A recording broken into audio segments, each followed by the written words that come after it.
Hello అండి. అందరూ ఎలా ఉన్నారు? మేమైతే బాగున్నాం. మీరు కూడా బాగుండాలని కోరుకుంటున్నాను. ముందుగా ఈ సంవత్సరం డీఎస్సీ రాస్తున్న వాళ్ళందరికీ ఆల్ ద బెస్ట్ అండి. అందరూ కూడా ఎగ్జామ్ బాగా రాయాలి. మంచి మార్క్స్ రావాలని కోరుకుంటున్నాను.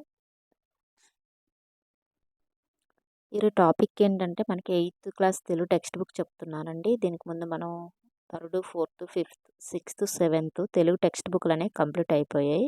8th అయితే ప్రెజెంట్ అవుతుంది. 8థ్‌లో మనకిప్పుడు 16 వీడియో, 17 వీడియో అండి. నాకు అంత ఐడియా లేదు. వీడియోస్ అయితే చాలా ఎక్కువగానే వచ్చాయి. కంటెంట్ చాలా ఎక్కువగా ఉంది. ఇది 17 వీడియో అనుకుంటండి. చాలా ఎక్కువ వచ్చాయి. ఒకసారి చెక్ చేయండి, ఛానల్‌లో ఉంటున్నాయి వీడియోస్ అనేవి. చాలా ఇంపార్టెంట్ బిట్స్ అండి. మనకి కంటెంట్ నుంచి ఖచ్చితంగా ఎక్కువ మార్క్స్ వస్తుంటాయి. అందువల్ల అందరూ కూడా బాగా చదవండి. ఒకసారి చెక్ చేయండి మన ఛానల్‌లో. మొత్తం మనం లెసన్ వైజ్ చెప్తున్నామండి.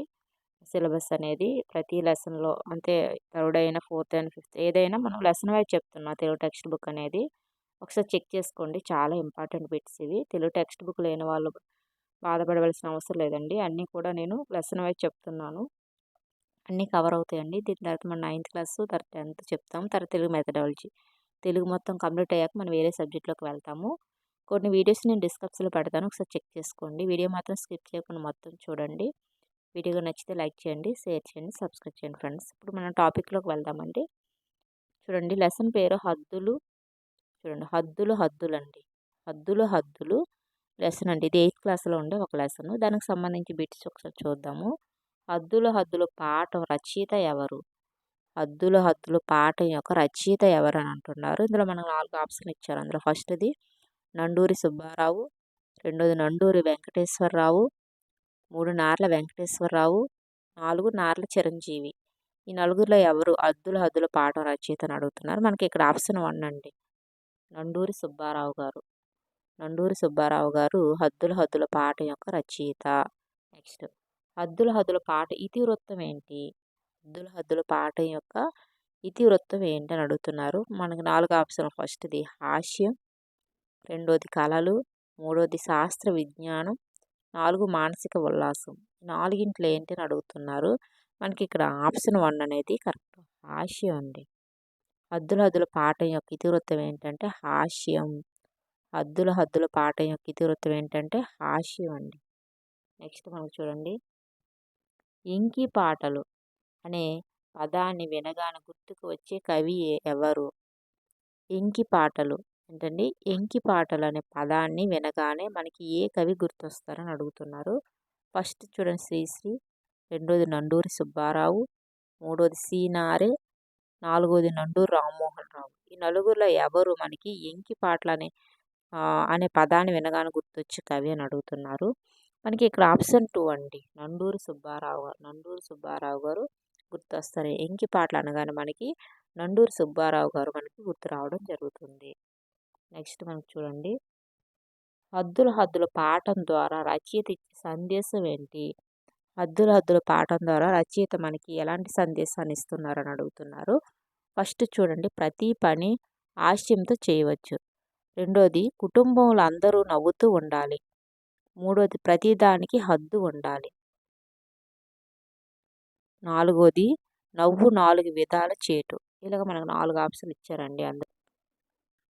అందులో మనకి ఏంటంటే మనకి ఇక్కడ ఆప్షను 3 అనేది కరెక్ట్ అవుతుందండి. ప్రతిదానికి హద్దు ఉండాలి అని. హద్దులు హద్దులు పాఠం ద్వారా రచయిత ఇచ్చే సందేశం ఏంటంటే ప్రతిదానికి హద్దులు ఉండాలనే సందేశం ఇవ్వడం జరిగింది. నెక్స్ట్, కడుపు నొప్పితో బాధపడుతున్న బావగారిని వేరుశనగ పప్పులు బాగుంటాయి కదా అని వేళాకోళం చేసింది ఎవరు? కడుపు నొప్పితో బాధపడుతున్న బావగారిని వేరుశనగ పప్పులు బాగుంటాయి కదా అని వేళాకోళం చేసింది ఎవరని అడుగుతున్నారు. ఫస్ట్ చూడండి, బావమరిది, రెండోది మామగారు, మూడోది మేనకోడలు, నాలుగోది మరదలు. ఈ నలుగురిలో ఎవరు వేళాకోళం చేయడం జరిగిందంటే మనకి ఇక్కడ ఆప్షన్ 1 అండి, బావమరిది. ఎవరండి? బావమరిది. నెక్స్ట్ మనకు చూడండి, హద్దుల హద్దుల పాఠంలో బావా బావ పన్నీరు బావను పట్టుకు తన్నీరు అనే గేయం పాడింది ఎవరు? హద్దులనే పాఠంలో బావా బావ పన్నీరు బావను పట్టుకు తన్నీరు అనే గేయం పాడింది ఎవరు అంటున్నారు. మనకి ఇక్కడ 4 ఆప్షన్లో ఫస్ట్ చూడండి, బావమరిది, రెండోది అత్తగారు, మూడోది మరదలు, నాలుగోది మామగారు. ఈ నలుగురిలో ఎవరని అడుగుతున్నారు. మనకి ఇక్కడ ఆప్షన్ 1 అండి, బావమరిది. ఎవరండి? బావమరిది. బావమరిది అనే అతను గేయం పాడడం జరిగింది. హద్దులద్దుల పాఠంలో బావ బావ పన్నీరు బావన పట్టుకు తన్నీరు అనే గేయం పాడింది బావమరిది అండి. నెక్స్ట్ మనకు చూడండి 7వది. ఒరే చిన్నోడా ఏమిటో అల్లరి అని అన్నది ఎవరు? ఒరే చిన్నోడా ఏమిటో అల్లరి అని అన్నది ఎవరు? ఫస్ట్ చూడండి అత్తగారు, రెండవది పేషెంట్, మూడవది డాక్టర్, నాలుగవది మామగారు. ఎవరన్నారు? ఒరే చిన్నోడా ఏమిటో అల్లరని ఎవరన్నారు అడుగుతున్నారు. మనకి ఇక్కడ ఆప్షన్ 4 అండి, మామగారు అండి. ఎవరన్నారు? మామగారు. నెక్స్ట్ మనకు చూడండి ఇక్కడ నవ్వు ఎన్ని విధాలు చేటు. నవ్వు అనేది ఎన్ని విధాలు చేటు అంటారండి. మనకి ఇక్కడ 4 ఆప్షన్లు ఇవ్వడం జరిగింది. ఫస్ట్ చూడండి 4 విధాలు, రెండోది 5 విధాలు, మూడోది 6 విధాలు, నాలుగోది 7 విధాలు. మనం మామూలుగా అంటాం కదండి నవ్వు ఎన్ని విధాలు చేటు అంటే మనకి ఇక్కడ ఆప్షన్ 4 అండి, 7 విధాలు. నవ్వు అనేది 7 విధాల చేటు అంటారు. నవ్వు అనేది మనకి 7 విధాల చేటు అని అనడం జరుగుతుంది. మనకి ఇక్కడ చూడండి నెక్స్ట్ 9వది చూడండి. ఎంత బావగారైనా కొంచెం హద్దులో ఉండాలి అన్నది ఎవరు? ఎంత బావగారైనా కొంచెం హద్దులో ఉండాలి అన్నది ఎవరు అని అడుగుతున్నారు. మనకి 4 ఆప్షన్లు ఇచ్చారు. అందులో అత్తగారు, రెండవది మామగారు, మూడవది డాక్టరు, నాలుగవది బావమరిది. ఎవరన్నారు? ఎంత బావగారైనా కొంచెం హద్దులో ఉండాలన్నది ఎవరు అంటున్నారు. మనకి ఇక్కడ ఆప్షన్ 3 అండి, డాక్టర్ అనడం జరిగిందండి. పెళ్ళైన కొత్తలో ముంగిమున సానమ్ములే ఉండేవారు అని వీరిని ఉద్దేశించి అత్తగారు అన్నారు. ఎవరిని ఉద్దేశించి అన్నారు అడుగుతున్నారు. మనకి ఇక్కడ ఆప్షన్లో ఫస్ట్ది అల్లుడు, రెండోది బావమరిది, మూడోది కూతురు, నాలుగోది మామగారు. నలుగురిలో ఎవరని అడుగుతున్నారు. మనకి ఇక్కడ ఆప్షన్ 4 అండి, మామగారు. పెళ్ళైన కొత్తలో ముంగి ముసనమ్మల్లే ఉండేవారు అని ఎవరిని ఉద్దేశించి అన్నారండి. వీరిని ఉద్దేశించి అత్తగారు అన్నారు. ఎవరంటే మామగారు. నెక్స్ట్ మనకు చూడండి 11వది. ఇప్పుడేనా నీ వెధవకు వేళాకోళాలు దేనికైనా హద్దు ఉండాలని అన్నది ఎవరు? ఇప్పుడేనా నీ వేళాకోళాలు దేనికైనా హద్దు ఉండాలన్నది ఎవరు? ఫస్ట్ చూడండి అల్లుడు, రెండోది మామగారు, మూడోది అత్తగారు, నాలుగోది బావమరిది. ఎవరన్నారు అంటున్నారు. మనకి ఇక్కడ ఆప్షన్ 1 అండి, అల్లుడు అండి. ఇప్పుడైనా నీ వెధవ వేళాకోళాలు దేనికైనా హద్దు ఉండాలని అన్నది ఎవరంటే అల్లుడు అండి. నెక్స్ట్ నీ కోపానికి కూడా కొంత హద్దు ఉండాలి అన్నది ఎవరు? నీ కోపానికి కూడా కొంత హద్దు ఉండాలన్నది ఎవరు? ఫస్ట్ చూడండి మరిది,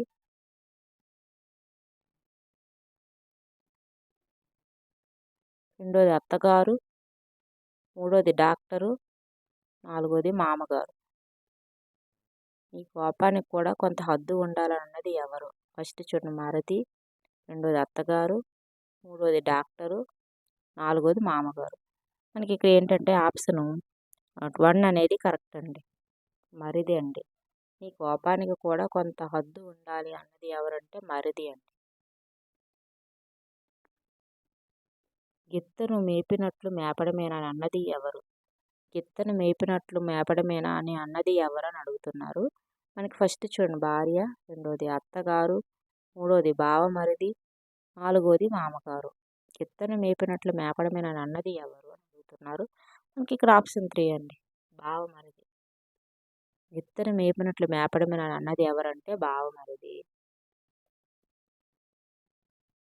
నెక్స్ట్ 14 చూడండి. నీ పిసినిగొట్టుతనం బంగారం గాను అన్నది ఎవరు? నీ పిసినిగొట్టుతనం బంగారం గాను అన్నది ఎవరు అని అడుగుతున్నారు. ఫస్ట్ చూడండి అత్తగారు, రెండోది మామగారు, మూడోది బావమరిది, నాలుగోది భార్య. నాలుగింట్లో ఎవరని అడుగుతున్నారు. మనకి ఇక్కడ ఆప్షన్ 1 అండి, అత్తగారు. నీ పిసినిగొట్టుతనం బంగారం గాను అన్నది అత్తగారు అండి. నెక్స్ట్ లాస్ట్ పెట్టండి ఈ లెసన్కి, హద్దులు లెసన్కి సంబంధించి లాస్ట్ పెట్టింది. డాష్ అయ్యో నా తల్లి ఓ నా కూతుర చిన్నతనం నీకు అవస్థ అని బాధపడింది ఎవరు? అయ్యో నా తల్లి ఓ నా కూతుర చిన్నతనం నీకు అంత అవస్థ అని బాధపడింది ఎవరు అని అడుగుతున్నారు. ఫస్ట్ చూడండి అత్తగారు, రెండోది మామగారు, మూడోది డాక్టరు, నాలుగోది నర్సు. ఎవరన్నారు ఇవి అని అడుగుతున్నారు. మనకి ఇక్కడ ఆప్షన్ 1 అండి, అత్తగారు అండి. ఈ మాట్లాడినది అత్తగారు. ఈ లెసన్కి సంబంధించి బిట్స్ అండి ఇవి. అద్దులద్దు లెసన్కి సంబంధించి ఇప్పుడు మనం వేరే లెసన్ అనేది చూద్దాము. దాని ఇంట్రడక్షన్ చూసుకుందాం. బిట్స్ అనేవి రేపు చెప్పుకుందామండి. ఆ లెసన్ ఏంటంటే మనకి ఇక్కడ నీతి పరిమళాలు ఏంటండి, నీతి పరిమళాలు లెసన్ పేరు ఏంటంటే నీతి పరిమళాలు. దీని గురించి ఇంట్రడక్షన్ మనం చూద్దాము. తర్వాత బిట్స్ అనేవి రేపు చూసుకుందాం రేపు వీడియోలో అండి. చూడండి, ఫస్ట్ ప్రక్రియ ఏంటంటే శతకం అండి. నీతి పరిమళాల పాఠం యొక్క ప్రక్రియ ఏంటంటే శతకం. ఇతివృత్తం ఏంటంటే నైతిక విలువలు. ఇతివృత్తం నైతిక విలువలు, ప్రక్రియ ఏంటంటే శతకం అండి. నెక్స్ట్ ఇది మహారథ వెంకయ్య 17వ శతాబ్ది భాస్కర్ శతకం. ఇతను రాసిన వాళ్ళ గురించి ఇప్పుడు మనం కవుల గురించి తెలుసుకుందామండి. మహారథ వెంకయ్య 17వ శతాబ్దానికి చెందిన అతను భాస్కర శతకం. అలాగే భర్తృహరి అండి, ఇతను 7వ శతాబ్దం సుభాషిత త్రిశతి అండి ఇతని యొక్క శతకం. సుభాషిత త్రిశతి. నెక్స్ట్ ఏనుగు లక్ష్మణ కవి, ఇతను 18వ శతాబ్ది చెందిన అతను. సుభాషిత రత్నావళి అండి. సుభాషిత త్రిశతి భర్తృహరి అనువాదం కంచర్ల గోపన్న రామదాస్ అండి ఇతను కూడా 17వ శతాబ్దానికి చెందిన అతను. తర్వాత దాశరథి శతకం, ఇతను ఏంటండి దాశరథి శతకం. చూడండి, ఫస్ట్ భారత వెంకయ్యం 17వ శతాబ్దానికి చెందిన అతను భాస్కర్ శతకం అండి. భర్తృహరి ఏమో 7వ శతాబ్ది సుభాషిత త్రిశతి అండి. అలాగే ఏనుగు లక్ష్మణ కవి 18వ శతాబ్ది సుభాషిత రత్నావళి అండి. తర్వాత గోపన్న అండి, కంచర్ల గోపన్న ఏమో అతను రామదాస్ అంటాము. ఇతను 17వ శతాబ్దానికి చెందిన అతను దాశరథి శతకం. నెక్స్ట్ మనకు చూడండి, సభారంజన శతకం సంస్కృతకు మూలం 17వ శతాబ్ది నీలకంఠ దీక్షితులు అండి ఇతను. నీలకంఠ దీక్షితులు 17వ శతాబ్దానికి చెందిన అతను. సభారంజన శతకం సంస్కృతకు మూలం అండి. నెక్స్ట్ సభారంజన శతకం తెలుగు అనువాదం ఎవరంటే ఏలూరిపాటి అనంతరామయ్య అండి. ఏలూరుపాటి అనంతరామయ్య ఇతను 20వ శతాబ్దానికి చెందిన అతను. సభారంజన శతక తెలుగు అనువాద కవి ఎవరంటే ఏలూరుపాటి అనంతరామయ్య, ఇతను 20వ శతాబ్దానికి చెందిన అతను. నెక్స్ట్ దూర్జిటి అండి, ఇతను 16వ శతాబ్దానికి చెందిన అతను. శ్రీకాళహస్తీశ్వర శతకం అండి. దూర్జిటి ఏమో 16వ శతాబ్దానికి చెందిన అతను. శ్రీకాళహస్తీశ్వర శతకం ఇతను. తాళపాక పెద్ద తిరుమలాచార్యులు, ఇతను 16వ శతాబ్దం వెంకటేశ శతకం అండి.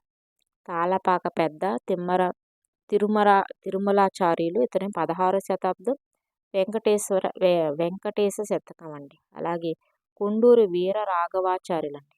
కొండూరు వీర రాఘవాచార్యులు, ఇతను 20వ శతాబ్ది మిత్ర సాహస్రి శతకం. కొండూరు వీర రాఘవాచార్యులు 20వ శతాబ్దానికి చెందిన అతను. మిత్ర సాహస్రి శతకం అండి. అలాగే తాళపాక పెద్ద తిరుమలాచార్యులు 16వ శతాబ్దం వెంకటేశ శతకం. దూర్జిటి 16వ శతాబ్దం శ్రీకాళహస్తీశ్వర శతకం. సభారంజన శతక తెలుగు అనువాదం అవి ఎవరంటే ఏలూరుపాటి అనంతరామయ్య 20వ శతాబ్దానికి చెందిన అతను. నెక్స్ట్ మనం చూసుకుంటే ఇది 100కు పైగా పద్యాలు గల రచన శతకం. 100కు పైగా గల శతకం, 100 పద్యాలు మన శతకం అంటాము. ప్రతి పద్యం చివర మకుటం ఉంటుంది. మకుటం పాదాలుగా కానీ ఉండవచ్చు. శతకాలు ప్రధానంగా నీతి, భక్తి, వైరాగ్యాలను బోధించి ఉంటాయి. శతక పద్యాలు సమాజ పోకడలను తెలుపుతాయి. మనిషి ఎలా జీవించాలో చెబుతాయి. వీటి ద్వారా విద్యార్థుల్లో నైతిక విలువల్ని పెంపొందించడమే ఈ పాఠం యొక్క ఉద్దేశము. తర్వాత ఈ పాఠంలోని పద్యాలు వివిధ కవులు రాసిన శతకాలలోనివి. ఈ పాఠంలోని పద్యాలు చాలామంది ఇప్పుడు మనం చెప్పుకున్న కవులందరూ ఇవి రాయడం జరిగిందండి. ఇది మనకి ఈరోజు ఈ లెసన్కి సంబంధించి నీతి పరిమళాలు అనే లెసన్కి ఇంట్రడక్షన్. రేపు వీడియోలో ఏం చేస్తామంటే దీనికి సంబంధించి బిట్స్ అనేవి ఏ విధంగా వస్తాయనేది మనం రేపు చూద్దామండి. చాలా ఇంపార్టెంట్ బిట్స్. వీడియోగా నచ్చితే లైక్ చేయండి, షేర్ చేయండి, సబ్స్క్రైబ్ చేయండి ఫ్రెండ్స్. చాలా ఇంపార్టెంట్ బిట్స్. మళ్ళీ మనం రేపు దీనికి సంబంధించిన బిట్స్తో మనం ఒక వీడియో చేద్దాం. ఓకే అండి. వీడియోగా నచ్చితే లైక్ చేయండి. Okay, thank you.